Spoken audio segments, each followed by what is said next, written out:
আমি আমার এই ছোট্ট জীবনের এক্সপেরিমেন্টে আমি এমন অনেক তৌহিদি জনতাকে দেখেছি যারা আমার রাসূল সাল্লাল্লাহু আলাইহি সাল্লামের ব্যাপারে চরম লেভেলের দুশমনী এবং বেয়াদবি পোষণ করে।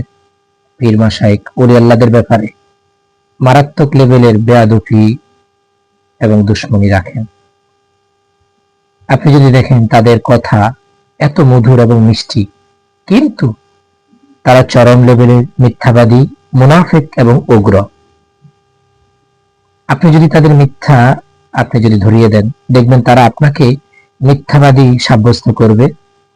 এমনকি তাদের শায়েখ, তাদের নেতা যেটা বলেছেন সেটা যদি মিথ্যা এবং ভ্রান্ত হয়, কোরআন হাদিসে যদি সেটা সত্য থাকে, আল্লাহ রাসূলকে তারা মিথ্যা প্রতিপন্ন করে তাদের নেতা বা তাদের শায়েখ যেটা বলেছেন তারা সেটাকে মেনে নেয় এবং সেটা প্রচার করে এবং বিশ্বাস করে।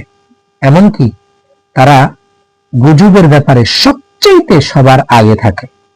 বিশ্বাস না করলে আপনি আপনার আশেপাশে একটু মিলিয়ে নিয়ে দেখতে পারেন, আমি ভুল বলিনি।